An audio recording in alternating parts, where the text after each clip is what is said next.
Hello everyone, कैसे हो सभी लोग। मैं हूं आपका बास भैया और आप सबका स्वागत है रैंक प्लस में। सो बच्चों, जैसे कि आपको पता है कि हमारा चैप्टर चल रहा है विलियन और आज इसका लेक्चर नंबर 5 होने वाला है। ओके देखो, लास्ट क्लास की अगर बात करें तो आपको पता है कि लास्ट क्लास हमारा डाउट सेशन रहा था। तो आई होप आपने डाउट सेशन में जो क्वेश्चंस हमने डिस्कस किए थे आई होप आपको थोड़े समझ में आए होंगे। जो टॉपिक बताए थे वो आई होप आपको थोड़े क्लियर और हुए होंगे। और देखो, ऐसे ही डाउट सेशंस और भी आपके होते रहेंगे टाइमली, धीरे धीरे करके हर सैटरडे को कुछ ना कुछ आपका होता रहेगा। जैसे कि इस सैटरडे की बात करेंगे तो इस सैटरडे आपका टेस्ट होने वाला है, जिसमें ये चैप्टर विलियन और इससे पहले वाला जो चैप्टर है रसायन विज्ञान की मूल अवधारणाएं, ये दोनों चैप्टर आपके आने वाले हैं। तो भाई इनको अच्छे तरीके से अपने को कवर करना है, ठीक है। तो ये चैप्टर भी देखो, अगर विलियन चैप्टर की बात करेंगे तो इसकी वजह से 2 या 3 लेक्चर्स और बचे हैं, फिर ये चैप्टर भी आपका कंप्लीट हो जाएगा। और आपके टेस्ट से पहले तक आपके पास जो भी टेस्ट में चैप्टर्स आने वाले हैं वो आपके कंप्लीट हो चुके होंगे। तो भाई चैप्टर्स को थोड़ा अच्छे तरीके से रिवाइज रखना, क्योंकि चैप्टर रनिंग में चल रहा है तो अभी दिमाग में होगा भी कि क्या क्या पढ़ रहे हो, तो अच्छे तरीके से टेस्ट में परफॉर्म भी कर पाओगे, ठीक है। क्लियर है। और आज हम क्या पढ़ने वाले होंगे, आज का वैसे हमारा जो टॉपिक रहने वाला है वो आपका क्वथनांक में उन्नयन और हिमांक में अवनमन, इन 2 टॉपिक्स के बारे में आज हम पढ़ने वाले होंगे, ठीक है। क्लियर है। लेकिन इससे पहले मुझे कंफर्म करके बता दो, फटाफट से कमेंट करके बता दीजिए कि आपको इससे पहले जो हमने टॉपिक स्टार्ट किया था अणु संख्या गुणधर्म, जिसमें हमने एक अणु संख्या गुणधर्म सीख लिया था वास्तव में आपेक्षिक अवनमन, वो कितना क्लियर हुआ है। अगर तो अगर वो क्लियर है तो इन दोनों को समझ पाना बिल्कुल भी मुश्किल टास्क नहीं है। बहुत ही ईजी तरीके से आप इन दोनों टॉपिक्स को समझ सकते हो और बिल्कुल मुश्किल भी नहीं है, बहुत ईजी है। ओके तो पहले मुझे एक बार कमेंट करके बता दीजिए कि अभी तक क्या सारा पार्ट क्लियर है, या किसी भी टॉपिक में अगर कोई डाउट अभी तक लग रहा है तो वो पहले कमेंट करके बताओ। उसके बाद फिर हम इन दोनों टॉपिक्स को स्टार्ट करेंगे, ठीक है। क्लियर है, चलिए बहुत बढ़िया। तो पहले फटाफट से बता दो, देखो अगर कोई डाउट है तो फटाफट से मुझे बोल दो कि भैया इस टॉपिक में थोड़ा डाउट है, थोड़ा सा एक्सप्लेनेशन और हो जाए तो हम उसको और अच्छे से समझ सकते हैं, ठीक है। तो वो आप कमेंट कर सकते हो। अगर नहीं है डाउट तो मुझे फटाफट से थम्स अप दिखा दो, फिर हम स्टार्ट करते हैं हमारे आज के इन दोनों टॉपिक्स को, क्वथनांक में उन्नयन और फिर हिमांक में अवनमन, ठीक है। क्लियर है। चलिए फटाफट से बता दो कमेंट करके कि हाँ भाई चीज़ें क्लियर है कि नहीं है, और कोई भी डाउट हो तो बता दो, अदरवाइज फिर हम टॉपिक को स्टार्ट करते हैं जो मैं आज सीखना है, ठीक है। चलिए फटाफट से, मैं थोड़ा सा वेट कर रहा हूँ, थोड़ा सा वेट कर लेते हैं और सभी लोग फटाफट से यार कमेंट कर दो। देखो टाइम पर आ जाया करो, ये नहीं कि टाइम पर ही नहीं आ रहे हो, लेट लेट चल रहे हो। ये आलसी पने वाली चीज़ें क्लास में नहीं होनी चाहिए बिल्कुल भी, ठीक है। चलिए ओके, सो मैं देख पा रहा हूँ अभी तक तो वैसे कोई कमेंट नहीं आया, मतलब कि कहीं कोई डाउट नहीं है। चलो कोई बात नहीं, अगर कोई डाउट हो तो कमेंट कर देना, मैं आपकी कमेंट्स लगातार देखता रहता हूँ, ठीक है। चलिए एक छोटा सा रिकैप पहले ले लेते हैं। तो देखो लास्ट टाइम अगर बात करेंगे तो हमारा जो मेन टॉपिक था, हमने स्टार्ट किया था अणु संख्यक गुणधर्म। हमने स्टार्ट किया था अणु संख्यक गुणधर्म। हमने बेसिकली इस टॉपिक को जो है हमने स्टार्ट किया था, है ना। अब इसमें हमने क्या बोला था, अणु संख्यक गुणधर्म क्या होते हैं, बिल्कुल नाम के अकॉर्डिंग, यानी ऐसे गुणधर्म जो अणु की संख्या पे डिपेंड करते हो। संख्या का मतलब क्या, संख्या, अणु का मतलब अणु, और बेसिकली हम जिस अणु की बात करते हैं वो बेसिकली हमारा विलेय रहता है यहाँ पे, है ना, क्योंकि हम विलेय पर फोकस करते हैं। अगर विलयन में देखा जाए, जैसे कि सांद्रता पद का कॉन्सेप्ट आया था, सांद्रता पद का कॉन्सेप्ट भी क्यों आया, क्योंकि वो किस पे डिपेंड करता है, वो बेसिकली डिपेंड करता है विलेय पे। तो अणु संख्यक गुणधर्म क्या होता है, जो विलेय के अणुओं की संख्या पर डिपेंड करता है। संख्यक का मतलब क्या है, संख्यक का जो मतलब आ रहा है वो बेसिकली संख्या से आ रहा है ना। तो विलेय के अणुओं की संख्या पे जो गुण निर्भर करते हैं वो आपके अणु संख्यक गुणधर्म कहलाते हैं, बिल्कुल नाम के अकॉर्डिंग, ठीक है। और यहाँ पर मैंने आपको 4 गुणधर्मों के बारे में बताया था, 4 में से हमने एक गुणधर्म हमने लास्ट टाइम पे कंप्लीट किया था, ठीक है। कौन कौन से गुणधर्म थे हमारे पास, 4। एक बार थोड़ा सा चलो नाम चारों के पढ़ लेते हैं बार बार से। देखो भाई, सबसे पहले हमने देखा था वाष्प दाब में आपेक्षिक अवनमन, ये हमने लास्ट टाइम पे थोड़ा सा कवर किया है, इसको थोड़ा सा हम और देख लेते हैं। और फिर हम आज के जो हमारे नेक्स्ट 2 हैं, क्वथनांक में उन्नयन आज हम देख लेंगे और हमारा हिमांक में अवनमन आज हम देख लेंगे। और जो परासरण दाब है इसको हम, जो हमारा कल का लेक्चर होगा, यानी मंगलवार का जो हमारा लेक्चर होने वाला है, हम उसको देखने वाले होंगे, ताकि आप इसको थोड़ा अच्छे तरीके से कवर करते हुए चलो। ओके क्लियर है हमारा पार्ट। अब देखो वाष्प में आपेक्षिक अवनमन मैंने क्या कहा था, मैंने यही कहा था कि देखो बहुत ही सिंपल सा कॉन्सेप्ट था हमारे पास कॉन्सेप्ट ये था कि मैंने बेसिकली एक बीकर लिया था। इस बीकर को मैंने क्या किया था, यहाँ पे एक ढक्कन से मैंने सिगर से बंद कर दिया था, और इसमें मैंने क्या लिया, इसमें मैंने बेसिकली एक द्रव को लिया, इसमें मैंने क्या लिया, एक द्रव को ले लिया, जैसे मान लो द्रव है, और ये द्रव भी कैसा है, ये बेसिकली एक आपका एक वाष्पशील द्रव है, ठीक है। अब इस द्रव में मैंने क्या किया, इस द्रव के अंदर मैंने कुछ एक अवाष्पशील अविलेय पदार्थ, अवाष्पशील विलेय पदार्थ को यहाँ पे मैंने डाल दिया। अब वही ना कि देखो, अगर किसी अवाष्पशील ठोस कण को डालोगे, ये क्या है आपका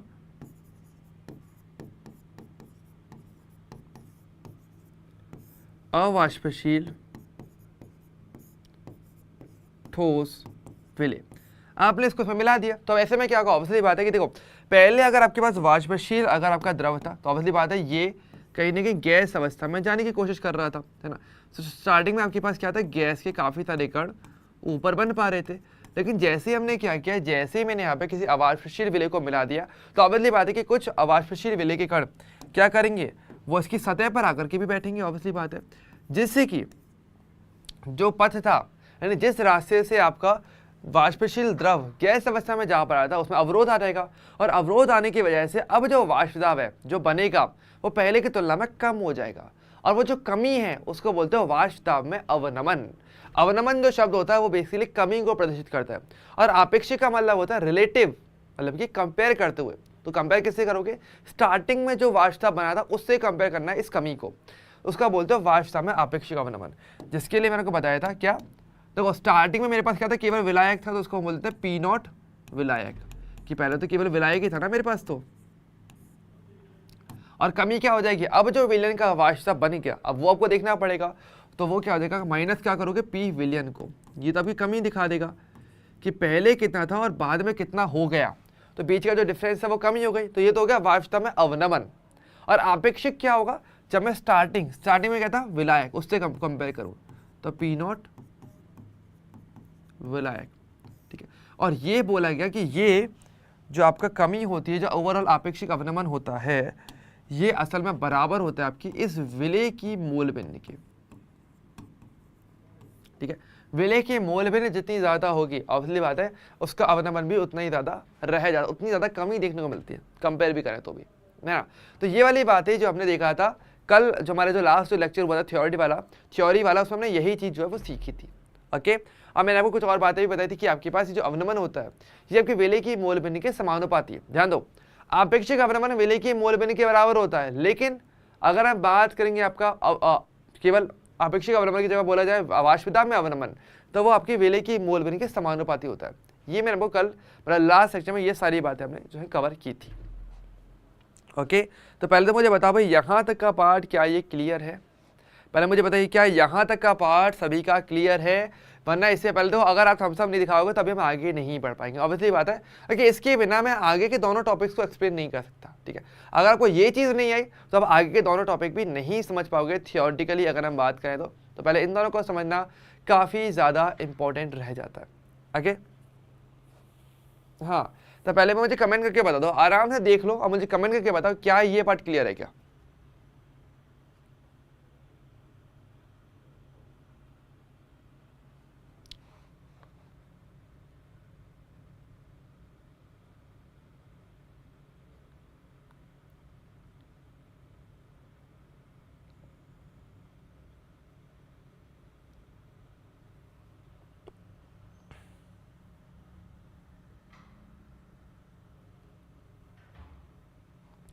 चलिए बहुत बढ़िया, बहुत अच्छे।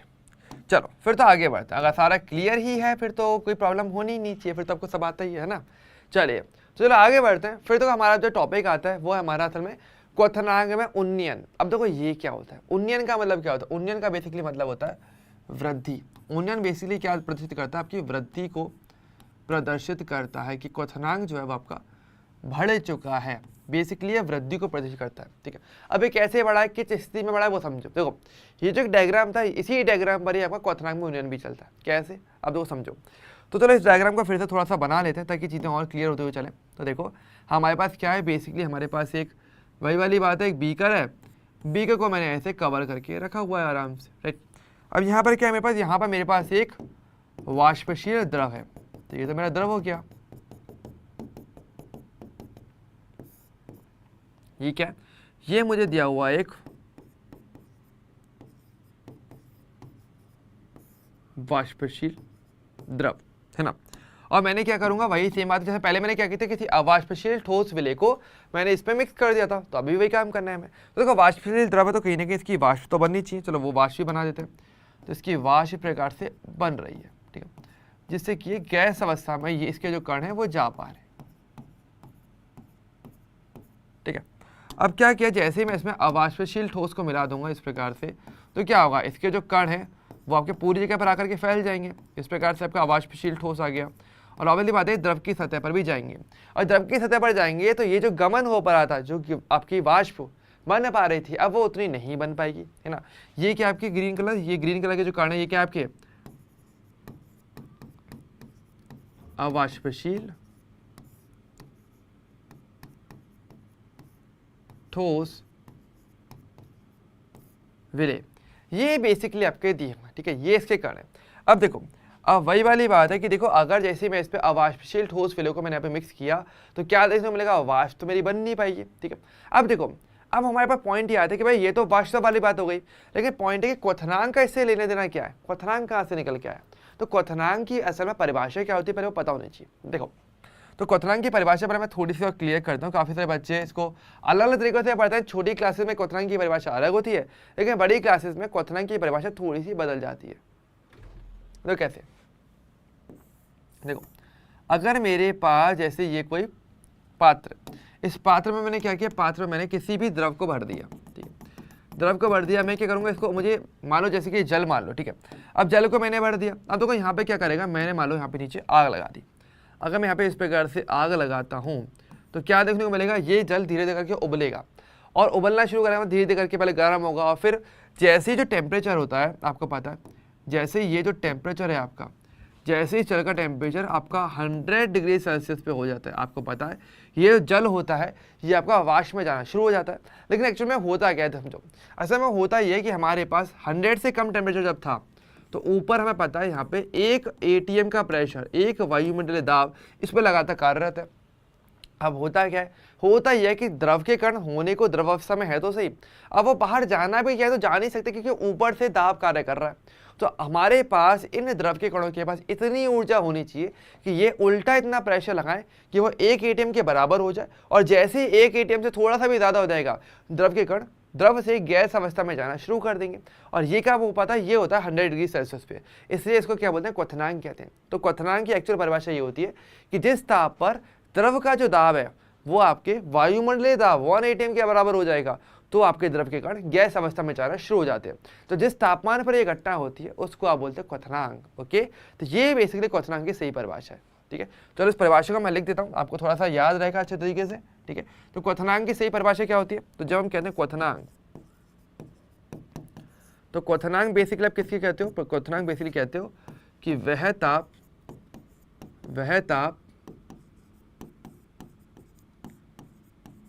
जिस पर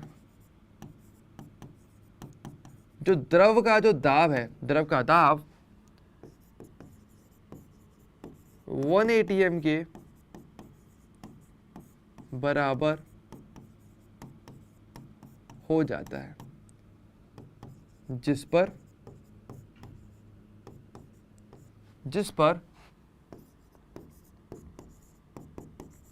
द्रव के कण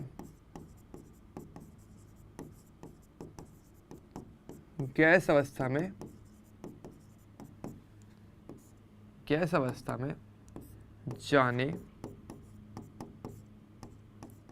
लगते हैं, तो वो आपका क्वथनांक होता है, ठीक है। तो ये क्वथनांक की सही परिभाषा है। इट नॉट जस्ट कि द्रव उबलना शुरू करता, नहीं वो नहीं, आपको थोड़ा, अब देखो वही वाली बात है कि अगर आप बड़ी क्लासेस में पहुंचे तो आपको लैंग्वेज भी उसी अकॉर्डिंग नहीं चाहिए, उसी साइंटिफिक लैंग्वेज में आपको बताना चाहिए ताकि चीज़ें और अच्छे तरीके से एक्सप्लेन की जा सके, राइट।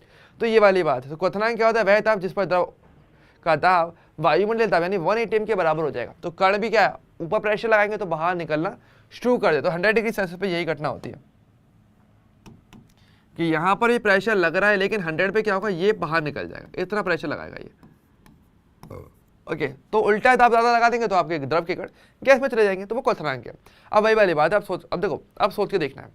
अब हमें क्या करना है, हमें पता है कि आपके पास यहाँ पर वाष्प दाब कम हो गया। अब देखो ध्यान समझो अच्छे तरीके से कि अगर मेरे पास अवाष्पशील विलय अगर आ गए, अब देखो टॉपिक पे आओ, अगर अवाष्पशील विलय आ गया तो क्या हुआ, तो द्रव जो दाब लगाना चाह रहा था वायुमंडल के ऊपर, क्या वो अब उतने अच्छे तरीके से लगा पाएगा? अब नहीं लगा पाएगा। ध्यान से देखो। ओके, देखो मान लो कि आपके पास कोई टेम्परेचर जिसमें आपका वाष्पशील द्रव गैस अवस्था में नॉर्मली जा पा रहा था, और वो कब जा पा रहा था, जब नॉर्मली क्या था हमारे पास, जब ऊपर कोई अवरोध भी नहीं था, सीधे सीधे आपके गैस के कण, द्रव के कण गैस में जाने शुरू कर रहे थे, यानी जिसपे वो उबल रहा था। उबलने बात है, ये वाष्प कब बन पाएगी, जब क्वथनांक आएगा। क्वथनांक पर ही आपका वाष्पशील द्रव आपके वाष्प पे जा पाता है ना। अब अगर मान लो मेरे पास कोई कण आ गए जो पहले से क्या कर रहे हैं, जो आपके ऑलरेडी यहाँ पे अवरोध उत्पन्न कर रहे हैं कि अब और वाष्प नहीं बना पा रहे, तो यानी कि अब अगर आपको इन द्रव के कणों को अगर गैस में बदलना है, गैस तक पहुंचाना है, तो आपको इनको और ज़्यादा ऊर्जा देनी पड़ेगी। सिर्फ इसलिए नहीं कि वो आपके वायुमंडलीय दाब के खिलाफ कार्य करें, परंतु इसलिए भी कि वो इस अवाष्पशील विलय के जो कण हैं जो आपके रास्ते में आ चुके हैं उनको हटाएं और फिर जा पाए आगे, है ना। तो आपको एक्स्ट्रा ऊर्जा की जरूरत पड़ती है। तो इसके एक्स्ट्रा ऊर्जा देने के लिए मुझे यहाँ पे तापमान बढ़ाना पड़ेगा, और तापमान बढ़ाना पड़ेगा कि मतलब अब पहले जिस तापमान पे इजीली आपके द्रव के कण गैस में जा पा रहे थे, अब आपको टेम्परेचर ज़्यादा बढ़ाना पड़ेगा, और जिस तापमान पे द्रव के कण गैस में जा रहे थे वो आपका क्वथनांक था, मतलब अब जो क्वथनांक है वो मेरा बढ़ चुका होगा। तो ये इसका एक्चुअल सार होता है, ठीक है। तो थोड़ा सा पूरा अगर एक ब्रॉड आइडिया दूं तो आइडिया यही निकल के आता है कि अगर जैसे आप किसी अवाष्पशील विलय को मिला देते हो, तो अब आपको द्रव के कणों को गैस में बदलने के लिए ज़्यादा टेम्परेचर देना पड़ता है। इस कारण से क्वथनांक बढ़ जाता है, जिसको आप क्वथनांक में उन्नयन कहते हो। तो ये इसका एक सिंपल आइडिया है, ठीक है। तो क्वथनांक में उन्नयन क्यों होता है, वो इन कणों की वजह से होता है, ठीक है। अगर वो रास्ते में अवरोध उत्पन्न करते हैं। कौन सा रास्ता, जिस रास्ते से, जिस पथ से द्रव के कण गैस अवस्था में जा रहे थे, उस पथ पे, ठीक है।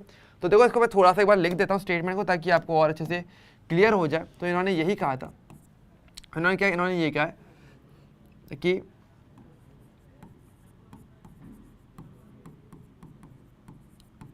जब अवाष्पशील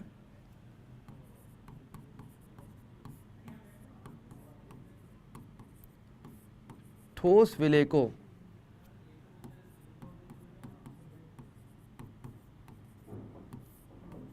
वाष्पशील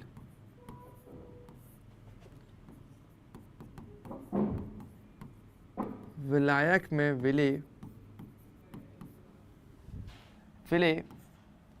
किया जाता है,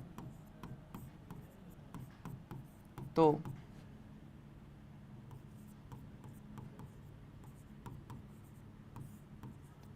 वाष्पता में कमी हो जाती है तथा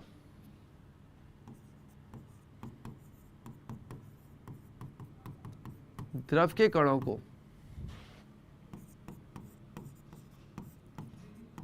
गैस में बदलने के लिए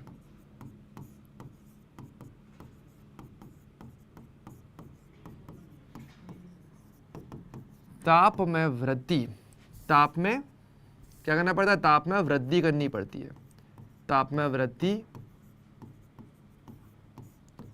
करनी पड़ती है, जिसे, और उसी को आप क्या बोलते हो, जिसे आप क्वथनांक में उन्नयन कहते हो, जिसे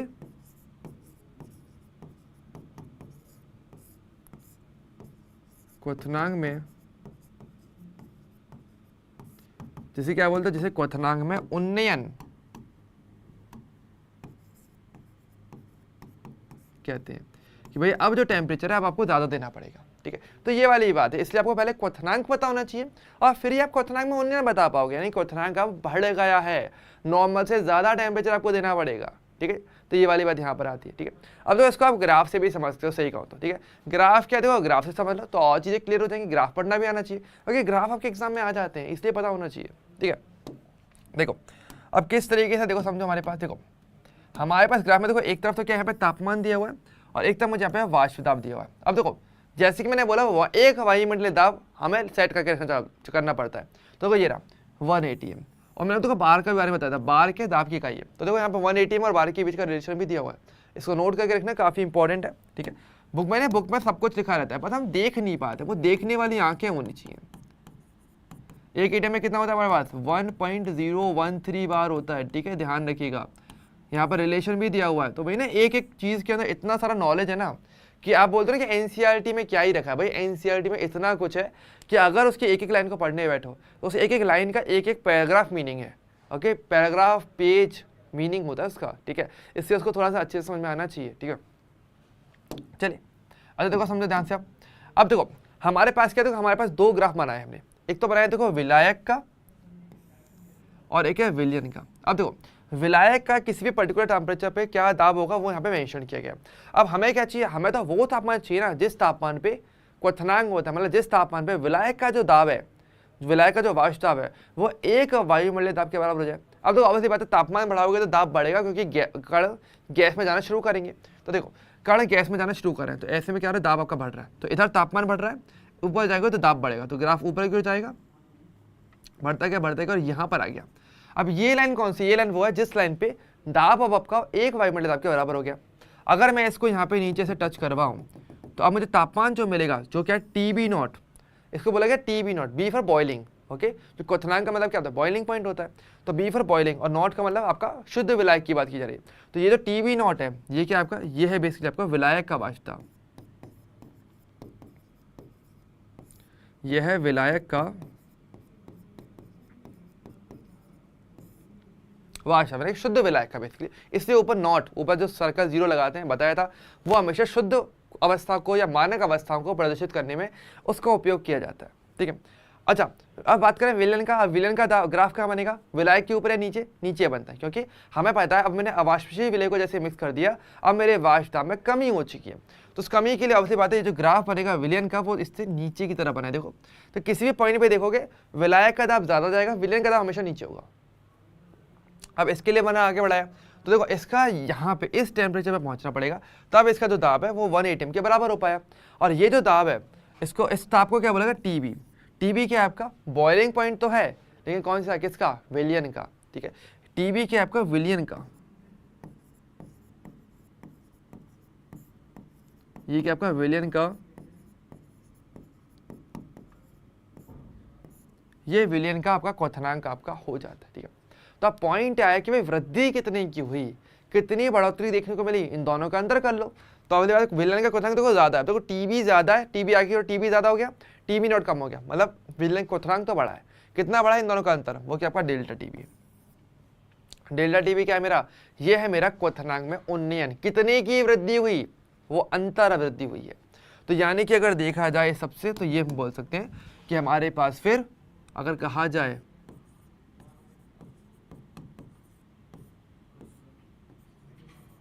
कि क्वथनांक में उन्नयन कितने का हुआ, तो वो बेसिकली आपका होता है यहाँ पे डेल्टा TB, और वो क्या होता है आपका, वो होता है आपका TB माइनस का TB नॉट, ठीक है।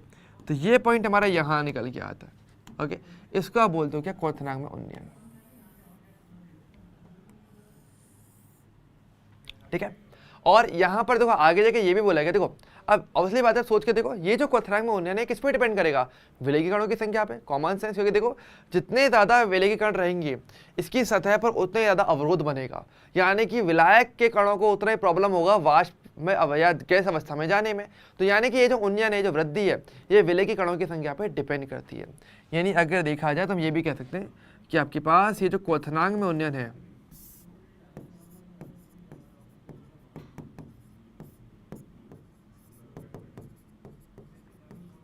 ठीक है, ये असल में समानुपाती होता है आपके विलेय के कणों की संख्या के।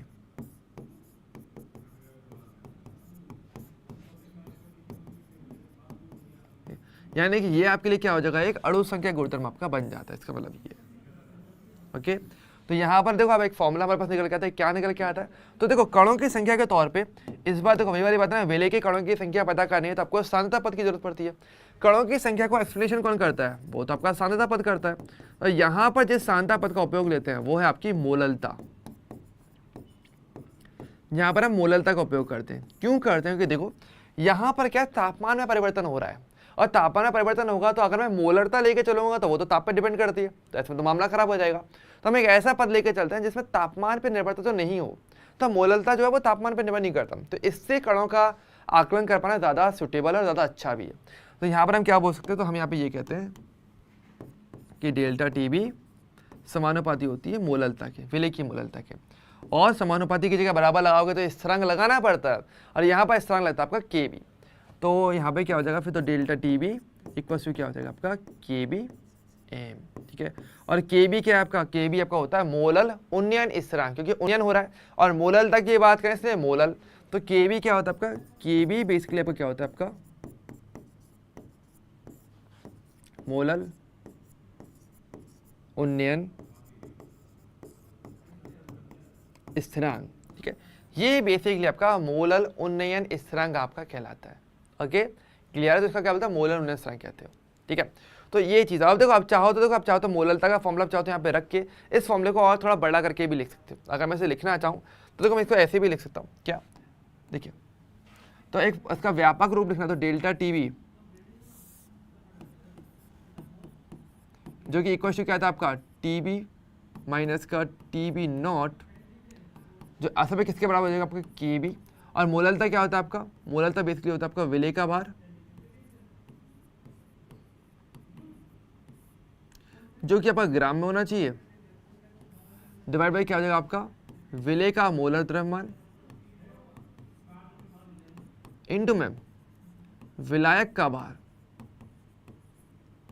जो कि कायदे से आपका केजी में होना चाहिए। इन केस अगर ये ग्राम है तो आपको ऊपर 1000 से गुणा करना पड़ेगा, फिर वो वाला फॉर्मूला आप लोग जानते हैं, ठीक है। तो ये क्या आपका इसका पूरा फॉर्मूला आप लिख सकते हो, ठीक है। अच्छा अब देखो केवी के बारे में भी एक दो बातें और समझ लो।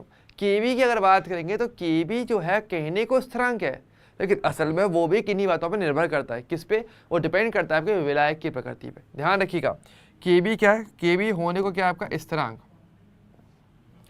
लेकिन ध्यान रखना केवी डिपेंड किस पर करता है, विलायक की प्रकृति पे। ये क्या आपका विलायक की प्रकृति पर निर्भर करता है, यानी विलायक जो रहेगा उस पर डिपेंड करता है, विलय पे डिपेंड नहीं करता। केबी डिपेंड करता है विलायक के ऊपर कि विलायक कैसा है। जल के लिए केबी की वैल्यू अलग होती है, बेंजीन के लिए केबी की वैल्यू अलग होगी। अगर हम बात करेंगे मान लो कार्बन टेट्राक्लोराइड ले लो, CCl4 ले लो, उसके लिए अलग रहेगी, एल्कोहल के लिए अलग रहती है ना। तो हर प्रकार के विलायक के लिए केबी की वैल्यू अलग अलग है। तो कहने को स्थिरांक रहेगा, लेकिन विलायक की प्रकृति पर डिपेंड करता है। ये थोड़ा सा आपको ध्यान रखना है। ओके क्लियर है, एक बार चाहो तो ये देख लो आराम से, क्या कहीं कोई एरर हो, कोई भी प्रॉब्लम हो तो बता दो फटाफट से मुझे। हाँ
ओके क्लियर हो गया यहाँ तक का पार्ट।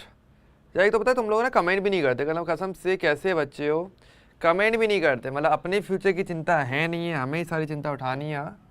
चलो ठीक है कोई बात नहीं भाई, आपका लाइफ है, आपका फ्यूचर है, कैसे ही करो, कमेंट करना है करो, नहीं करना है मत करो, अपने कोई प्रॉब्लम नहीं है, हम तो पूरा ज्ञान दे देंगे आपके लिए, ठीक है।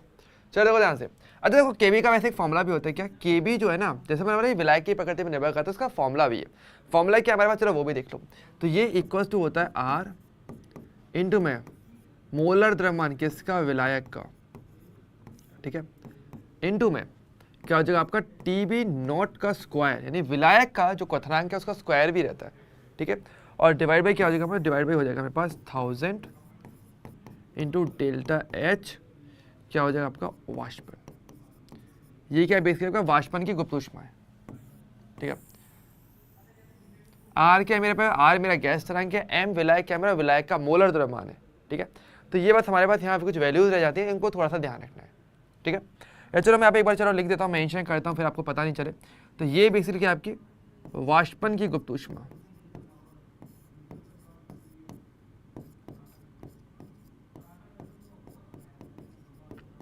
ठीक है। ये क्या आपका टीबी नोट क्या आपका विलायक का क्वथनांक, जो कि हमने पहले देखा था, ये विलायक का क्वथनांक है, ठीक है। ये क्या आपका विलायक का मोलर द्रव्यमान,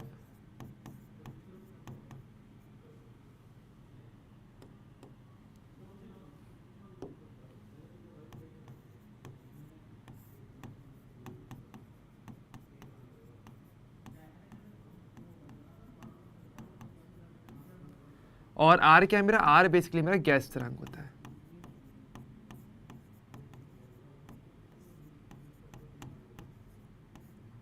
ठीक है।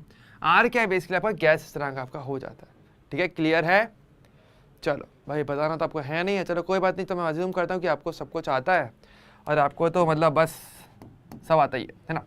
चलो ठीक है, तो ओवरऑल नॉलेज पूरी रखना, तो इसको थोड़ा ध्यान रखना। ये फॉर्मूला आपके एग्जाम में पूछा जा सकता है, इसे थोड़ा सा ध्यान में रखना। फिर ये मत कहना कि भैया यार ये तो बताया ही नहीं था, या हमें तो पता ही नहीं है। भाई पता कुछ नहीं वाली बात नहीं है, पता तभी चलेगा जब बोलोगे। और ऐसे में कोई भी आपका एक्सेप्ट नहीं करूँगा बाद में जाकर कि हाँ भाई कि आपने बताया नहीं था, मतलब आपने पूछा नहीं था। ओके, ध्यान रखना, ठीक है। चलिए, तो ये बेसिकली बहुत ही सिंपल सा टॉपिक था हमारे लिए अगर देखा जाए तो। अगर आप बात करें क्वथनांक में उन्नयन बहुत ही सिंपल है, ठीक है। और अगर बात करेंगे हिमांक में अवनमन की, तो वो भी कहेंगे इसके जैसा ही चलता है, ठीक है। कैसे चलता है तो ये समझो थोड़ा सा। अब चलो थोड़ा सा चलो हम बात करते हैं हमारे दूसरे टॉपिक। तो ये तो हमारा आपका हो गया आराम से।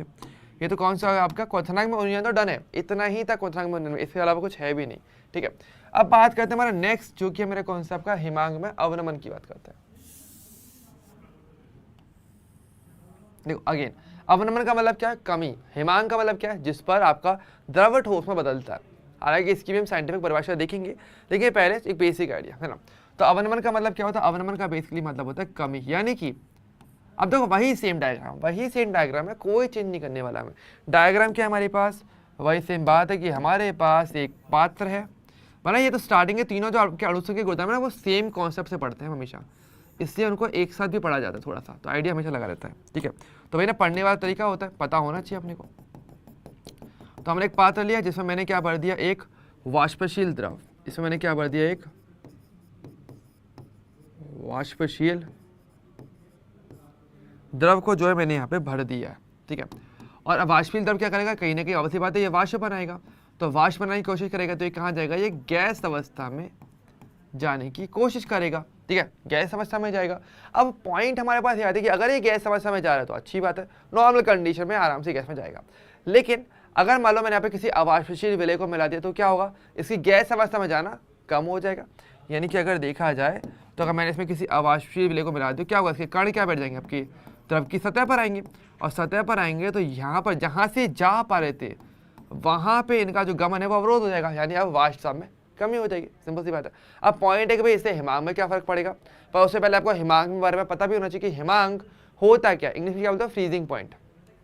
हिमांक को क्या बोलते हैं इंग्लिश में, फ्रीजिंग पॉइंट बोलते हैं ना। तो हिमांक क्या होता है, चलो देखो भाई, अगर हम बात करेंगे हमारे पास हिमांक की, तो हिमांक की परिभाषा जो है ना वो भी कहीं ना कहीं आपके क्वथनांक की परिभाषा के जैसा ही है। हिमांक यानी कि फ्रीजिंग पॉइंट,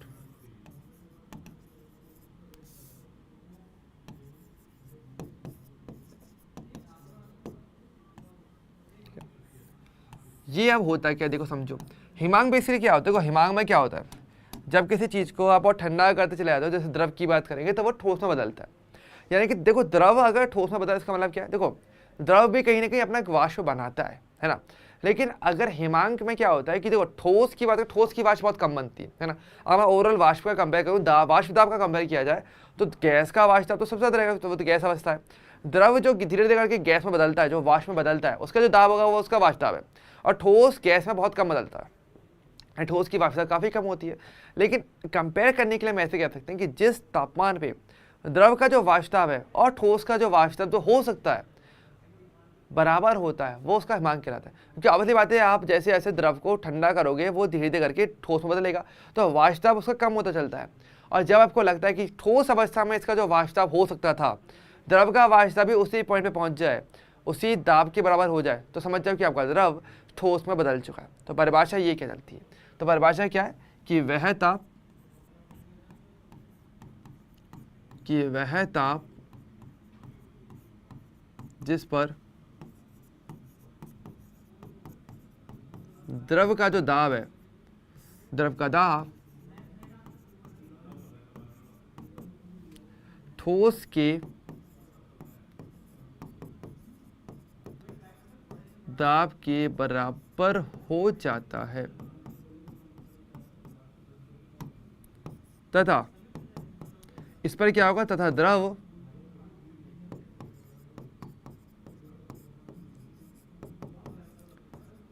ठोस में बदलता है, को क्या बोलते हो आप, हिमांक, यानी कि फ्रीजिंग पॉइंट कहते हो। ठीक है, तो ये वाली बात है। अब देखो, अब सोच के देखना आराम से आंसर।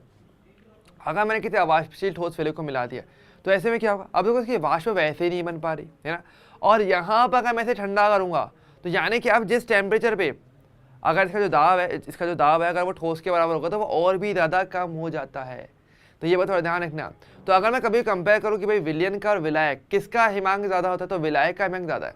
एक्चुअली में क्या होता है, क्योंकि जो दाब है उसमें पहले से काफ़ी ज़्यादा कमी आ चुकी होती है, इसलिए तो जिस दाब को, इस द्रव का जो दाब है, अगर आपको उसको ठोस के दाब के बराबर करना है ना, तो आपको टेम्परेचर और कम करना पड़ जाएगा, तो हिमांक और कम हो जाता है। हिमांक में उसको कमी बोलते हैं। ठीक है, तो बेसिकली अगर बात करें तो हम यहाँ पे होता ही है, तो होता हमारे पास ये है कि जब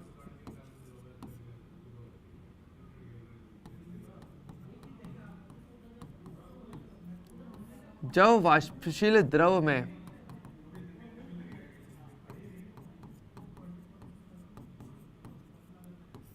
अवाष्पशील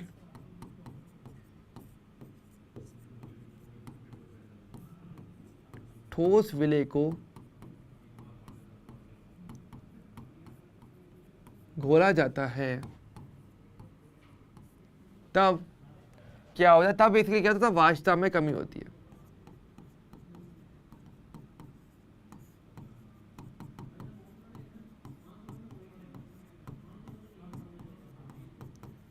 तथा द्रव को ठोस में बदलने के लिए ताप कम करना पड़ता है,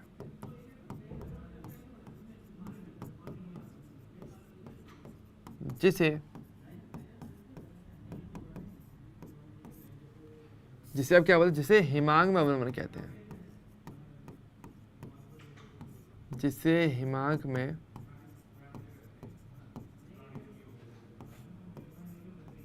अवनमन कहते हैं। कि भाई आपका हिमांक और ज़्यादा कम हो जाएगा। इसको ऐसे मानो, जैसे कि मान लो अगर आपने एक गिलास पानी लिया, ठीक है, शुद्ध विलायक पानी हो गया, तो पानी कितने पे जमता है हमारा, नॉर्मली 100 डिग्री सेल्सियस पे जम जाता है। एक्सपेरिमेंट आप घर पे भी कर सकते हो। ठीक है, तो अगर मान लो आप काम करना है, उस पानी में ना थोड़ा सा नमक डाल देना। अब नमक क्या है, नमक मेरा अवाष्पशील विलय हो जाएगा, क्योंकि नमक तो वाष्प में बदलता नहीं है, ठोस होता है। अब नमक का पानी बना लिया, अब उसको फ्रीजर में रखना, तो आप देखोगे अगर वो 0 डिग्री सेल्सियस पे आपका जम जाता है, लेकिन अब अगर देखो ना वो 0 पे नहीं जमेगा, वो आपका -5 या -10 पर जाकर के वो जमेगा। यानी अगर टेम्परेचर 2 ग्लास लेकर चलना है, एक ग्लास में केवल पानी हो, एक ग्लास में पानी और नमक हो, और जैसे ही 0 डिग्री सेल्सियस हो जाएगा, जो नॉर्मल वाला पानी है वो तो जम जाएगा, लेकिन ये वाला पानी नहीं जमेगा, नमक वाला। और -5 तक भी हो सकता है वो ना जमे, उसके कम टेम्परेचर करोगे और ज़्यादा कम टेम्परेचर करना पड़ेगा, तब जाके वो जमेगा। तो हिमांक और कम हो जाता है। इससे एक्चुअल में फ़ायदा भी होता है, जहाँ पर बर्फ़ा भी ज़्यादा होती है ना, तो वहाँ पे यही करते हैं कि सड़कों पे बर्फ़ जमनी नहीं चाहिए। अब 0 डिग्री सेल्सियस का टेम्परेचर है, तब तो बर्फ़ जम जाएगी, तो वो क्या करते हैं, सड़क पर थोड़ा नमक डाल देते हैं। इससे क्या होगा, नमक अब जमेगी नहीं, कि पानी का पानी रह जाएगा और पानी सीधा आपके फिर जो सीवर होता है, जो नाली है, वहाँ पे बह जाता है, जिससे कि आपकी सड़कें साफ रह जाती हैं। तो इसका उपयोग एक्चुअल में किया भी जाता है आपके दैनिक जीवन के अंदर, तो थोड़ा सा इसको ध्यान रखने वाली बात है, ठीक है।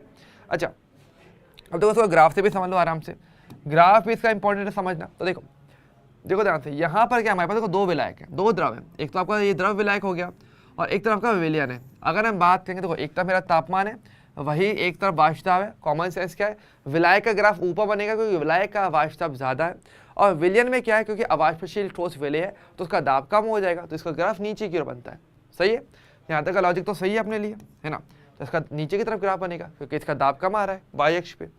तो देखो ये जो बेसिकली ब्लैक लाइन है, ये आपका हिमांकित लाइन है, यानी जिस पर आपका द्रव आपका हिम यानी कि ठोस यानी कि बर्फ में बदल रहा है, ठोस में बदल रहा है। तो ऐसे में क्या होगा हमारे पास, तो देखो जैसे ये विलायक जिस पॉइंट पे टच कर रहा है वो क्या आपका, वो TF0 है, ये क्या आपका विलायक का हिमांक।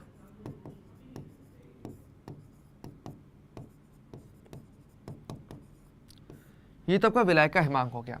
और जैसे वो विलयन है, देखो इस लाइन को टच करने के लिए विलयन को और नीचे की तरफ जाना पड़ेगा, तो ऐसे में देखो टेम्परेचर आपको और कम करना पड़ेगा, ये आपका TF हो गया। और ये क्या आपका, ये आपका विलयन का हिमांक है।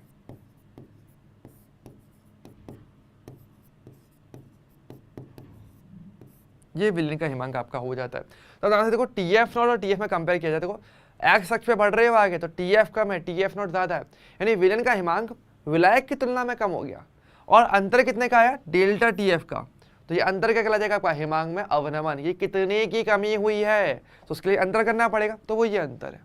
इससे किस हम बात करते हैं। ओके, क्लियर है अपने लिए, बेसिक ग्राफ समझ में आया किस तरीके से हमें ग्राफ पढ़ना रहता है। ग्राफ पढ़ना देखो बहुत ईजी है, और ये ग्राफ आपके एग्जाम में आते हैं, नो डाउट एग्जाम में आएंगे और आपको सिंबल्स का ध्यान रखना पड़ेगा। तो यहाँ पे TF था और देखो क्वथनांक में उन्नयन में TB था। ओके, तो दोनों में चीजें थोड़ी सिमिलर सी चलती है, फॉर्मुला वाइज कहीं ना कहीं एक जैसे दिखेंगे, ठीक है। तो यहाँ पर बेसिकली बहुत ही सरल भाषा में मैं ये कह सकता हूँ कि अगर मैं फिर कहूँ यहाँ पे, तो मेरे पास हिमांक में अवनमन हुआ क्या,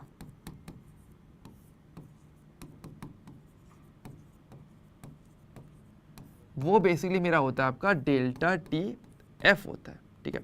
और ये क्या होता है आपका, कहाँ पे था हमारे पास, देखो इसकी वैल्यू ज़्यादा है, इसकी वैल्यू कम है, तो ज़्यादा वाले से कम हमेशा माइनस करना है अपने को। तो हमारे पास शुरुआत में मेरे पास ज़्यादा था, TF0 ज़्यादा है, और जो विलयन का जो हिमांक था वो हमारा कम हो जाता है, तो ये क्या है मेरा हिमांक में अवनमन हो जाता है। ओके, अवनमन के लिए केवल कमी करनी पड़ती है, हमेशा ध्यान रखना। ओके, क्लियर है। अच्छा, और देखो अब वही वाली बात है भाई, अगर देखा जाए तो वही है कि देखो अगर आप अवाष्पशील विलय को ज़्यादा मात्रा में मिक्स करोगे तो ऑब्वियसली बात है ये अवनमन, ये जो कमी है ये भी ज़्यादा होगी, और ये भी अगर ज़्यादा होगी तो क्या हो गया, तो ऐसे में आपके पास हिमांक में अवनमन ज़्यादा होगा। तो यानी कि अगर बात करेंगे मेरे पास हमारे पास, तो ये जो हिमांक में जो ओवरऑल जो आपका ये अवनमन होता है, ये समानुपाती होता है विलय के कणों की संख्या के।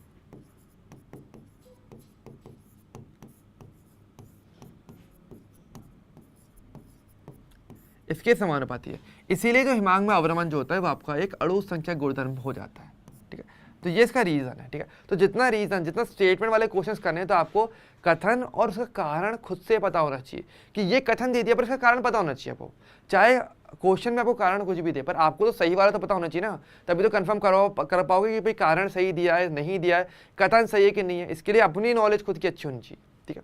अब देखो वही वाली बात है कि अगर आपको विलय के कणों की संख्या पर डिपेंडेंसी देखनी है तो उसके लिए आपको सांद्रता पद की ओर जाना पड़ेगा, और यहाँ पर जो सांद्रता पद लेकर चलते हैं वो आपकी मोललता होती है, क्योंकि मोललता ताप पे डिपेंड नहीं करती, और यहाँ पे तापमान का सारा खेल है। तापमान बदल रहा है आपका, विलायक से विलयन में पहुँचते तापमान बदल रहा है, क्वथनांक बदल रहा है आपका, हिमांक बदल रहा है जैसे यहाँ पे। तो वही वाली बात है कि आपको यहाँ पे मोललता लेकर चलनी पड़ती है, एज अ सांद्रता पद, मोलरता लेकर नहीं चलते, क्योंकि मोलरता ताप पे डिपेंड करती है। स्टेटमेंट वाला क्वेश्चन बहुत अच्छा बन सकता है, ठीक है। तो हम ये कहते हैं कि हिमांक में अवनमन यानी डेल्टा TF समानुपाती होता है आपकी मोललता के, विलय की मोललता के, और समानुपाती हटाओगे तो आपको स्थिरांक लगाना पड़ेगा, यहाँ पे लगेगा KF, और KF क्या है मेरा, ये है मेरा मोलल अवनमन स्थिरांक, क्योंकि हिमांक में अवनमन को प्रदर्शित करता है मोललता के द्वारा। ओके, तो यहाँ पे KF आता है, तो KF क्या है मेरे पास, अब KF बेसिकली मेरा है क्या हमारा मोलल अवनमन स्थिरांक। ठीक है, तो ध्यान दो बच्चों, ये वाला फॉर्मूला और इससे पहला वाला फॉर्मूला जो आपका डेल्टा टीबी का था, क्वथनांक में यूनियन, कहीं ना कहीं एक जैसे दिखते हैं, सिर्फ सिंबल्स का फर्क है। वहां पे बॉइलिंग था, क्वथनांक था, बॉइलिंग पॉइंट था, इसलिए वहां पे बी लगता है। ये हिमांक है, फ्रीजिंग पॉइंट है, यहाँ पे एफ लगता है, इतना फर्क है। ओके, बाकी दोनों फॉर्मुलेस बिल्कुल सेम दिखते हैं। ठीक है, हालांकि ध्यान रखना के एफ और के बी को पहचानने का तरीका, ये अवनमन स्थिरांक है क्योंकि हिमांक में अवनमन है, और वो उन्नयन स्थिरांक है क्योंकि क्वथनांक में उन्नयन होता है। तो शब्दों के अकॉर्डिंग ही आपके स्थिरांकों का नाम भी रखा गया। हालांकि ये वाली बात यहाँ पर भी कॉमन है, के एफ होने को स्थिरांक है लेकिन विलायक की प्रकृति पर डिपेंड करेगा। ठीक है, तो ध्यान रखना भाई, के एफ के कहने का स्थिरांक है तो सही, लेकिन ये विलायक की प्रकृति पर निर्भर करता है।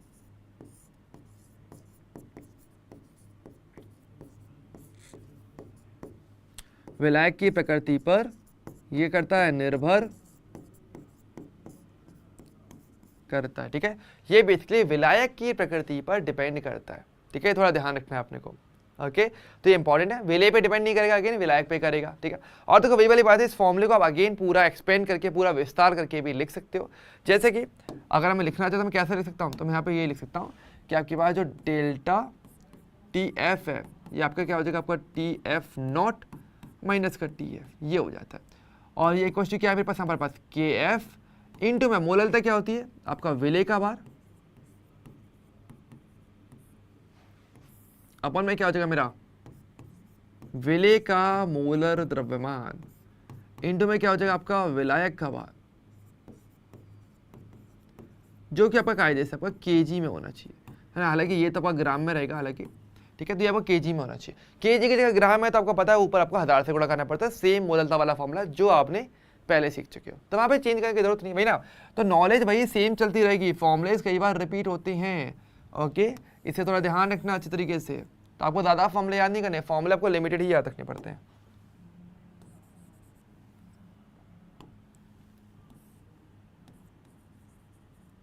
ठीक है, इस प्रकार से।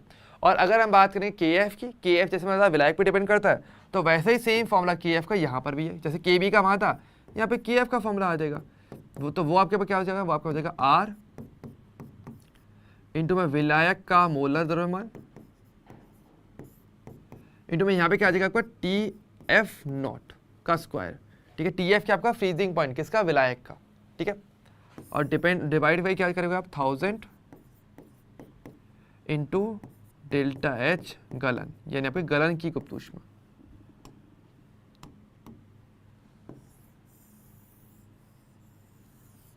तो ये वाली बात आपकी यहाँ निकल के आती है, काफी ज्यादा इंपॉर्टेंट है अगेन। ठीक है, तो ध्यान रखना, टी एफ नॉट क्या आपका, ये है बेसिकली आपका विलायक का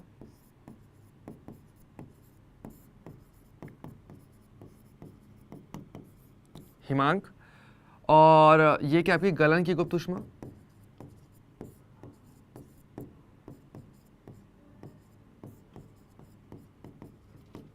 ठीक है, इसके अलावा ये क्या आपका विलायक का भार, और आर आपका गैस तरंग है, ये हमारा सेम चलता है। ठीक है, तो ये थोड़ा ध्यान रखना है आपने को। तो ओवरऑल देखा जाए के एफ तो किस पे डिपेंड कर रहा है, विलायक की वैल्यूज पे डिपेंड कर रहा है, इसलिए विलायक पे निर्भर करता है, विलय पे डिपेंड नहीं करता है। ठीक है, क्लियर है। देखो देख लो इसको आराम से, कोई भी अगर आपको डाउट लगता है कमेंट करके बताओ, क्योंकि देखो बिना कमेंट करके मुझे पता नहीं चलेगा, मैं क्लियरली बता रहा हूँ। आप सोच के देखो मेरे पास कोई टेलीपैथी या मेरे पास कोई जादू शक्तियाँ, ऐसा कुछ नहीं है। ठीक है, आप कमेंट करोगे मुझे वहाँ दिखेगा, तभी मैं बता पाऊंगा कि हाँ भाई ये कमी है या ये टॉपिक समझ में नहीं आया। क्योंकि देखो टेस्ट आने वाला है, आपको टेस्ट में आपको अच्छा परफॉर्म करना है। ठीक है, तो अगर आपके टेस्ट में अच्छा परफॉर्म नहीं है, ऑब्वियसली बात है कि मतलब आप यहाँ पे कमी करो इस पॉइंट पे, क्योंकि सारी चीज़ें समझाई जा रही है, क्वेश्चंस भी ले रहे हैं, डाउट सेशन भी, लेकिन अगर आप कमेंट नहीं कर रहे हो यार, अगर आप नहीं बता रहे हो, तो मतलब या तो मैं ये मान के चलूँगा आपको सब कुछ आ गया है, आप अच्छे से हर एक चीज़ सॉल्व कर रहे हो। ठीक है, अदरवाइज फिर टेस्ट में आपकी परफॉर्मेंस एक्चुअल में देखी जाएगी कि भाई आप में काबिलियत कितनी है। ठीक है, या फिर ये केवल हवाबाजी वाली चीज़ तो नहीं चल रही। ठीक है, तो बस को देख लो आराम से, कोई भी डाउट लगता है प्लीज़ मुझे फटाफट से कमेंट करके बता पहले तो।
चलिए, तो ये वाला पार्ट क्लियर है सारा अच्छे तरीके से, बहुत ही शानदार, बहुत ही बढ़िया, है ना।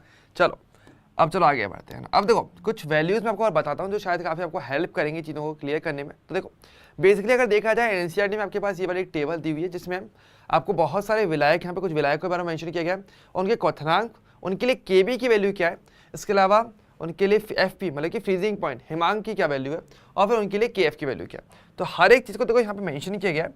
ओके, मैं थोड़ा सा इसको और अच्छे तरीके से आपको बताया था कि भाई कौन सी चीज़ एक्जैक्टली क्या क्या है। देखो बीपी आपका क्या, आपका बॉइलिंग पॉइंट, यानी कि ये आपका क्वथनांक आपको यहाँ पे दिया हुआ है,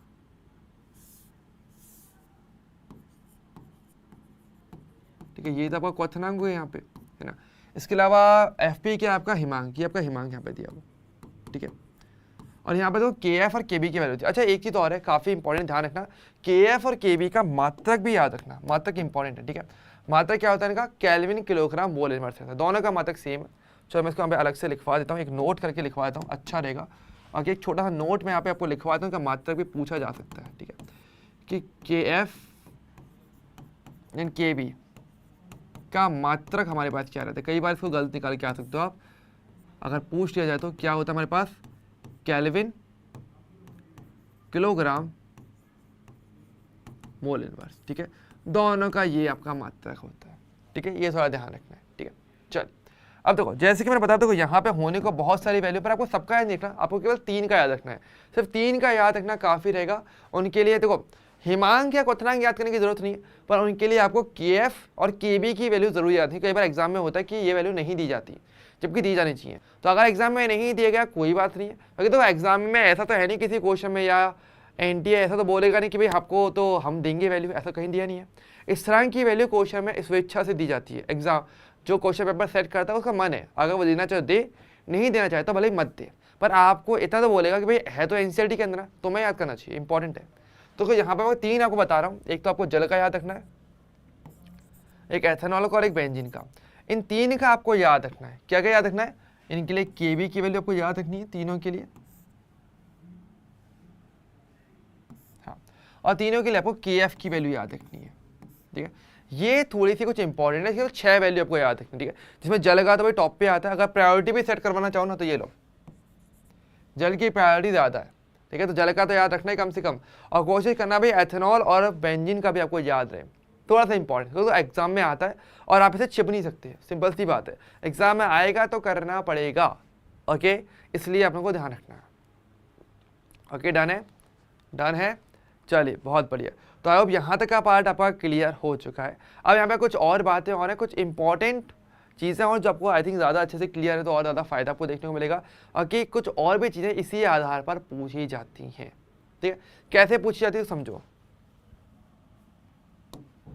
तो देखिए ध्यान से, देखो अगर हम बात करें हमारे पास कणों की संख्या से, देखो केवल ये नहीं कि आपका हिमांक में अवनमन या वाष्पदाब में आपका अवनमन हुआ या फिर हिमांक क्वथनांक में उन्नयन, इनको देखते हो आप, बस इनके अलावा विलायक का हिमांक, क्वथनांक या फिर इनके वाष्पदाब पे क्या फर्क पड़ता है उस पर भी आप असल में कंपैरिजन कर सकते हो। कैसे देखो समझो ध्यान से, कि देखो जैसे कि अगर मैं ओवरऑल तीनों का, यानी पहले जो हमारे स्टार्टिंग के 3 गुणधर्म है, उन तीनों का अगर मैं एक साथ कंपेयर करूं तो एक बहुत ही अच्छा एक बोल सकते रिलेशन मैं आपको बताने वाला, बहुत ध्यान से आपको सुनना है, और ये सुपर डुपर इंपॉर्टेंट है, ठीक है, इसको थोड़ा सा आपको ध्यान से सुनना पड़ेगा। कैसे देखो, अगर हम बात करेंगे मेरे पास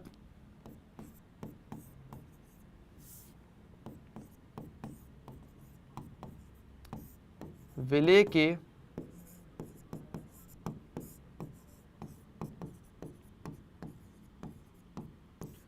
के कणों की संख्या पर अगर बात किया जाए तो देखो यहाँ पर तो आप क्या क्या बोल सकते हो। देखो अगर आपके विलेय के कणों की संख्या अगर बढ़ेगी तो अगर बोलो क्वथनांक में उन्नयन क्या हुआ, तो क्वथनांक में उन्नयन आपका कम हो जाता है, अगर देखो मतलब आपका बढ़ जाता है, सॉरी चलो पहले वाष्पदाब के लेके चलते हैं।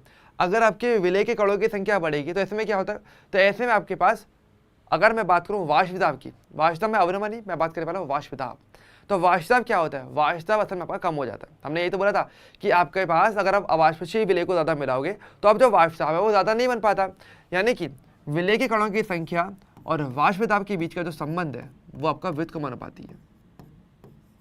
पहली चीज़ तो विलायक का वाष्पदाब कम हो जाता है, ठीक है, और ऐसे हम क्या बोलते हैं, हम ये भी कहते हैं, सिंपल सी बात है, लेकिन वाष्पदाब में अवनमन या वाष्पदाब में आपेक्षिक अवनमन के वो समानुपाती है। अगर हम बात करेंगे हमारे पास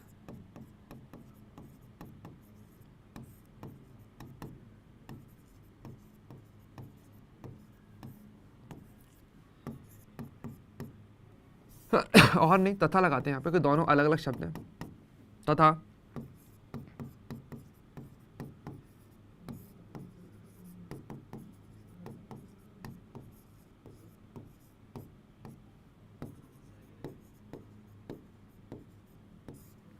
तथा वाष्यता में आपेक्षिक अवनमन के ये समानुपाती है। सिंपल सी बात है ना, क्योंकि अवली बात है जितनी ज्यादा विलयी कणों की संख्या होगी वाष्यता उतना ही कम हो जाएगा। तो जो एक्चुअल जो गैप बनेगा शुद्ध विलायक का और आपका जो विलयन का जो वाष्यता है उसका जो अंतर है वो बढ़ता चला जाएगा। तो इसके लिए वो समानुपाती बन जाता है। एक चीज तो बहुत इंपॉर्टेंट, ठीक है, क्लियर है। तो ये बेसिकली आपके वाष्यता की बात करें तो ठीक है।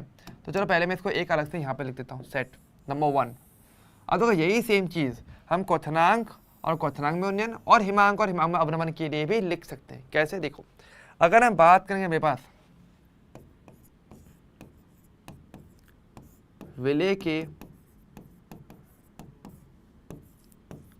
कणों की संख्या की अगर बात करेंगे तो देखो अवली बात है, अगर हम बात करें क्वथनांक के लिए क्या होता है, क्वथनांक में उन्नयन होता है। मतलब कि अगर आप विलय के कणों की संख्या ज़्यादा मिलाओगे तो वाष्यता ज़्यादा बनेगा नहीं, तो और वाष्यता को 1 atm जितना करने के लिए मुझे टेम्परेचर और बढ़ाना पड़ेगा, यानी कि क्वथनांक बढ़ जाता है। यानी कि अगर देखा जाए मैं क्वथनांक की बात करूंगा तो मेरे को क्वथनांक के समानुपाती है। विलय के कणों की संख्या जितनी ज़्यादा होगी उसमें क्वथनांक उतना ज़्यादा रहेगा, यानी कि क्वथनांक के उन्नयन के दो समानुपाती था ही।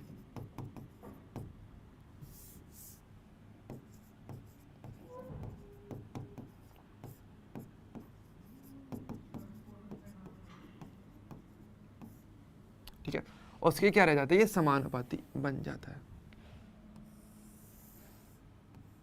ठीक है, ये वाली बात आपकी यहाँ निकल के आती है। ठीक है, तो ये थोड़ा ध्यान रखना कि भाई अगर कणों की संख्या ज़्यादा है तो समझ जा कि हमारे पास क्वथनांक उस द्रव का या उस विलयन का ज़्यादा हो जाएगा, क्योंकि क्वथनांक उसका बढ़ चुका होगा। ठीक है, कितना बढ़ेगा डिपेंडिंग कितने विलय के कणों की संख्या है, यानी इसकी मोललता पे हम पता कर सकते हो। ठीक है, और अगर बात करें हिमांक के लिए तो हिमांक के लिए देखो इसका वही सेम कंडीशन बन जाती है। देखो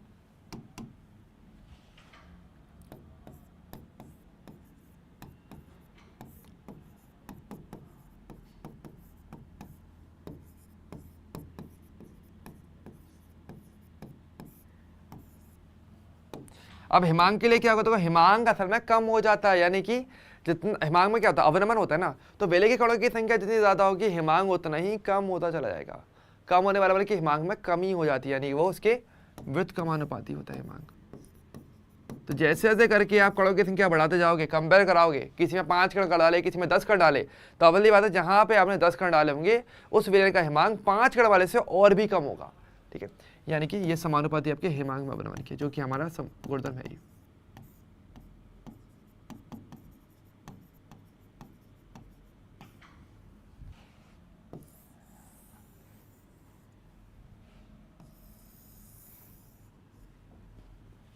तो ये जो है बेसिकली मेरे पास यहाँ पे हो जाता है। ठीक है, तो ये हमारे पास इंपॉर्टेंट रिलेशंस और निकल के आते हैं। आप चाहो तो उसको एक साथ लिखो या अलग लिखो, वो एक ही बात है ना। मेन है कि विलय के कणों की संख्या पे क्वथनांक हिमांक और आपका वाष्यता में क्या फर्क पड़ता है, और एक तरफ जो अणुसंख्यक गुणधर्म है उन पर क्या फर्क पड़ा। तो अणुसंख्यक गुणधर्म के तो वो सभी के समानुपाती रह गए, लेकिन देखो क्वथनांक हिमांक या वाष्यता अणुसंख्यक गुणधर्म नहीं है, वो किसके स्वयं के गुणधर्म है, स्वयं के गुण है। तो उन पे क्या फर्क पड़ता है, उन पे ये फर्क पड़ता है। ओके और ये देखो इस पे बहुत अच्छे क्वेश्चन आपके एग्जाम के अंदर, इसमें ऑर्डर बेस्ड क्वेश्चन, क्रम पर आधारित क्वेश्चन इसमें काफी अच्छे तरीके से पूछे जा सकते हैं। ठीक है, तो इनको आपको थोड़ा सा अच्छे से ध्यान में रखना है। ओके क्लियर है, फटाफट से एक बार देख के बताओ भाई, किसी भी अगर संबंध में आपको कोई भी एरर लग रहा है, कोई भी डाउट लग रहा है, तो मुझे कमेंट करके अभी आप बता सकते हो।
चलिए बहुत ही बढ़िया। हाँ चलिए एक छोटा सा चलो एक क्वेश्चन कर लेते हैं ना, एक क्वेश्चन करता है फिर हमारा आज का जो सेशन है यहाँ पे हमारा ओवर हो जाएगा। क्वेश्चन हमारा क्या है, चलो एक बहुत ही शानदार सा क्वेश्चन आपको देता हूँ, बहुत ही अच्छा क्वेश्चन है। ठीक है, क्वेश्चन आपको ये बताना है, ये है कि 100 ml जल में निम्न विलेय को घोलने पर निम्न विलेय को घोलने पर किसका हिमांक क्या होगा, अधिकतम होगा। आपको बताना है किसका हिमांक सबसे ज्यादा होगा, ये बेसिक लेवल क्वेश्चन। ठीक है, नंबर ए क्या है मेरा, नंबर ए है मेरा क्या, नंबर ए मैं आपको दे रहा हूं आपको 10 ग्राम H2। ठीक है, अगर मैं को सॉलिड लेकर चल रहा हूँ, ठीक है, ध्यान है ठोस लेकर चल रहा हूँ। ठीक है, एक तो मैंने यहाँ पे लिया 10 ग्राम सोडियम, तीसरा मैंने लिया आपके पास 10 ग्राम ग्लूकोज, और तब मैंने चौथा लिया हमारे पास 10 ग्राम आपको क्या दी थी मैंने आपको यूरिया ले लिया। ठीक है, तो बताइए ये बेसिकली जो हमारा क्वेश्चन है, और आपको बताना है यहाँ पे कौन सा ऐसा ऑप्शन होगा, कौन सा ऐसा विलेय होगा जिसको अगर जल में विलेय किया जाए 100 ml जल में विलेय किया जाए तो किसका हिमांक सबसे ज़्यादा रहेगा। तो ये बेसिक क्वेश्चन है, ABCD। आपके पास 1 मिनट का टाइम है, फटाफट से सोचो और बताओ भाई इसका आंसर क्या होने वाला है। जल्दी से बताइए कमेंट करके किसका आंसर क्या आएगा। 1 मिनट का टाइम, फटाफट से आंसर दो जल्दी से कि क्या इसका आंसर होना चाहिए, ABCD। देखो तो कुछ नहीं करना, आपको क्या देखना, आपको ये देखना है कि हमारे पास जो ओवरऑल जिसमें विलेय कणों की संख्या सबसे ज़्यादा रहेगी, डायरेक्ट बात है, अगर विलेय कणों की संख्या ज़्यादा रहेगी तो मतलब कि वहाँ पर हमारे पास क्या ज़्यादा रहेगा, मोलरता ज़्यादा रहेगी। मोलरता ज़्यादा रहेगी तो हमारे पास अणुसंख्यक गुणधर्म की वैल्यू ज़्यादा निकल के आती है। ठीक है, तो यहाँ पर थोड़ा दिमाग लगाओ कि भाई इसका आंसर क्या आएगा, और हिमांक और कणों की संख्या के बीच का रिलेशन क्या है मैं आपको बता चुका हूँ, है ना। तो कणों की संख्या निकालो और उससे आपको हिमांक पता चल जाएगा, क्योंकि हम जानते हैं, देखो हिंट मैंने आपको दिया था, ये अभी कराया था कि जहाँ पर विलेय के कणों की संख्या ज़्यादा रहेगी उसका हिमांक सबसे कम होगा, यानी कि जहाँ पर विलेय के कणों की संख्या सबसे कम रहेगी उस विलयन का हिमांक सबसे ज़्यादा रहने वाला है। तो ऐसे में सबसे कम कणों की संख्या कहाँ पर है, कणों की संख्या निकालने के लिए आप मोल का उपयोग करते हो, तो मोल का उपयोग करो, मोल संख्या निकालो, जिसमें मोल संख्या सबसे कम हो गई उसका हिमांक सबसे ज़्यादा हो जाएगा, ऑब्वियसली बात है। तो आपको करना क्या, कणों की संख्या निकालने का मतलब बेसिकली मेरा मतलब है मोल संख्या निकालना। तो निकाल लो भाई मोल संख्या क्या रहेगी हमारे पास। तो देखो अब देखो ग्राम मात्रा सभी की समान दी है, जिसका मोलर द्रव्यमान सबसे कम हो जाएगा उसकी मोल संख्या सबसे ज़्यादा हो जाएगी, यानी जिसका मोलर द्रव्यमान सबसे ज़्यादा है उसकी मोल संख्या सबसे कम है, जिसकी मोल संख्या सबसे कम उसका हिमांक ज़्यादा। तो H2 का अगर देखा जाए तो हमारे पास क्या रहेगा, मोलर द्रव्यमान, इसका फॉर्मूला तो हमें पता ही है, चलिए एक बार कंपेयर कर लेते हैं, सिर्फ कंपेयर करो, एग्जैक्ट निकालने की जरूरत भी नहीं है। तो सोडियम का तुम्हारा ग्लूकोज क्या होता है आपका C6H12O6 होता है, यूरिया क्या होता है आपका वो आपका होता है NH2CONH2। तो बस ये देख लो किसका मोलर द्रव्यमान सबसे ज़्यादा है, जिसका मोलर द्रव्यमान सबसे ज़्यादा उसकी मोल संख्या सबसे कम और उसका हिमांक फिर सबसे ज़्यादा हो जाएगा, है ना। तो क्या हो जाएगा मेरा ऑप्शन नंबर C। आगे देखो कॉमन सेंस है, इसका मोलर द्रव्यमान सबसे ज़्यादा रहेगा और मोलर द्रव्यमान ज़्यादा रहेगा मतलब कि इसकी मोल संख्या सबसे कम हो जाएगी, तो इस ऑटोमेटिकली इसका हिमांक सबसे ज़्यादा हो जाएगा। ओके, तो इस प्रकार से जो है आप बेसिकली इस वाले क्वेश्चन को सॉल्व कर सकते हो। ठीक है, और ऐसे बहुत सारे क्वेश्चंस आपके एग्जाम में बन सकते हैं, चाहे वो वाष्ताप की बात करें, चाहे आप क्वथनांक की बात करोगे, और यहाँ पे मैं अवनमन की बातें भी कर सकता था, पर यहाँ पे मैंने बेसिकली केवल हिमांक की बात करी है। अगर मैं इससे पूछता हिमांक में अवनमन, तो वो डिपेंड करता है कणों की संख्या पे, जितना ज़्यादा कणों की संख्या उसका अवनमन सबसे ज़्यादा रहता, और वो आपका रहता ऑप्शन नंबर ए में। अगर मैं बोलूँ कि हिमांक में अवनमन, तो हिमांक में अवनमन की अगर मैं पूछता तो इसका मैक्स रहता, सबसे ज़्यादा किसका रहता, H2 है, क्योंकि यहाँ पे देखो कणों की मोल संख्या सबसे ज़्यादा रहती है, लेकिन यहाँ पे क्या मोल संख्या सबसे कम है, तो हिमांक इसका सबसे ज़्यादा है। तो वही तो बोलने का नज़रिया समझना है, बोलने का, कहने का, पढ़ने का तरीका आपको समझना पड़ेगा, तब जाके आप उसको कर पाते हो, वरना ऐसे नहीं कर पाते। ओके क्लियर है। तो ये हमारे जैसे एक क्वेश्चन था और ऐसे और भी क्वेश्चन मैंने आपको आज के डीएसए में दिए और एक बहुत ही शानदार ब्रेनस्टॉर्मिंग का क्वेश्चन आपके लिए और लेकर आया हूँ। अगर आप इसे कर पाते हो तो नो डाउट मैं मानूंगा भाई आपकी तैयारी बहुत ज़्यादा अच्छी चल रही है, वरना अभी थोड़ा सा दिल्ली दूर है वाली बात है, ठीक है। तो अभी थोड़ा सा नीट दूर रहेगा, लेकिन अगर आपने ये वाला क्वेश्चन करते मैं मान जाऊँगा भाई आप पढ़ रहे हो अच्छी तरीके से, वरना मैं नहीं मानूंगा एक बार के लिए, ठीक है। तो भाई इसका क्वेश्चन को ट्राई करना, बेहद अच्छा क्वेश्चन है, ठीक है, ट्राई करना। और इसको कल स्टार्टिंग में सबसे पहले हम इसी क्वेश्चन पे डिस्कस करेंगे, फिर हम आगे हमारा जो नेक्स्ट टॉपिक है, जो हमारा आखिरी अणुसंख्या गुणधर्म है पराशर दाब, फिर हम उसकी बातें करने वाले हैं। ओके सो बच्चों आज के सेशन में मेरी तरफ से इतना ही रहेगा। और जो आज का डीएसए है उसको अच्छे से सॉल्व करना, काफ़ी सारे क्वेश्चंस मैंने आपको आज के टॉपिक पे दिए हैं, तो अच्छे से सॉल्व करना, बढ़िया तरीके से पढ़ाई करना। कोई भी डाउट आए आप कमेंट करके अभी भी पूछ सकते हो। सो बच्चों आज के सेशन में इतना ही, अब हम मिलेंगे